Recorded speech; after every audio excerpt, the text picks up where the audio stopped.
Welcome to Deep Cut Energy, and I wanted to let you know that this is not an emergency. This is not a bad thing.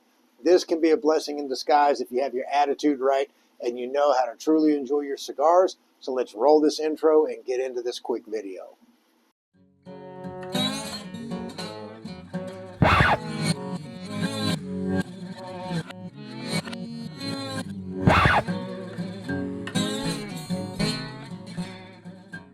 All right, welcome.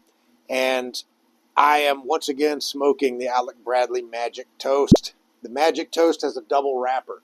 Double wrappers and thick broadleafs oftentimes have the issue of wanting to canoe on you a little bit. And so this one is doing just that. Starting to canoe a little bit.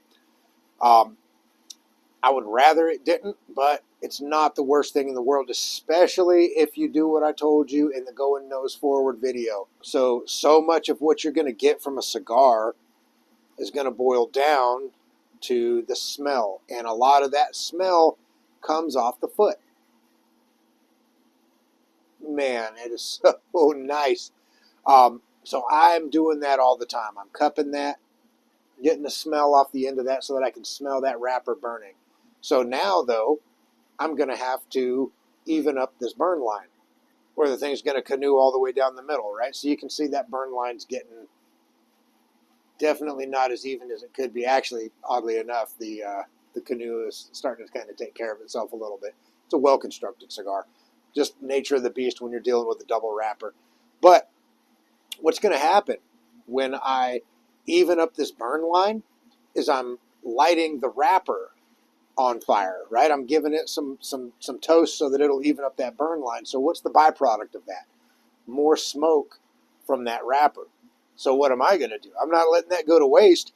That's going to concentrate that wrapper smell. So if you're chasing down a smell or a note that you can't quite place, which happens to me all the time, right? I'm trying to name it, trying to go back to that memory in my head of where that note came from and exactly what it is. Is that fungal?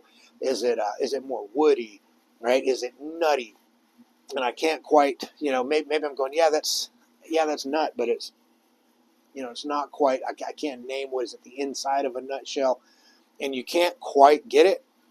You're gonna go ahead and even out your burn line. I like to use a single flame when I am evening up my burn lines. And so you can already see how much smoke's coming off of that thing. So that is going to be beautiful to smell. I'm going to even that thing right on up. And then look at all that smoke. It's like a freaking incense stick. Oh my, I can't even start to tell you how good that smells.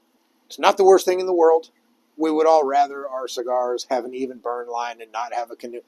But it's going to be the nature of the beast on some of the cigars that you smoke. It's going to happen. But it's a blessing in disguise if you're trying to get a good smell of that wrapper.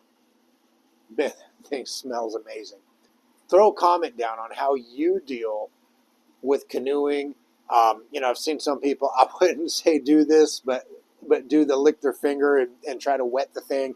I've seen some people turn the canoe side down with the theory that the heat's going to go up and burn the rest of that. I haven't had any luck with either. Well, I haven't really done the spit one, but I have done the turn it over. I haven't had any luck with that. So to me, this is the good way. But tell me what you do, and then please comment in here if you try this and you go nose forward. For one, if you're not going nose forward and you're not spending a good part of your time smelling the smoke off of that wrapper, go watch my other video on that. That's a game changer. That's going to help you out. But if you try this and it makes you not get anxiety anymore when you get a little bit of a canoe and you even that out, that thing's going to smoke fine. It might canoe a little bit again as I'd go, but again, it's going to be fine. Especially if I get down to the nub and that thing starts to canoe a little bit, I'm going to even up that burn line and get right in there, man. And that flavors and that aroma is going to change for me. So don't panic when that happens. Let me know if you try it. Let me know if it worked for you. Let me know if you were able to pick up something because you were able to concentrate the smell from that wrapper leaf burning. And for sure, be sure to like and subscribe and ring that notification bell, because I post often and I want you to be able to get my content. And even if you're not a big fan of my content, if you hit that notification and you hit the like, it's going to pick up your algorithm. You're going to find somebody else that you like better. So do that. Keep on coming back here for the B-side gold. And this is Deep Cut Energy. And as always, enjoy your smoke.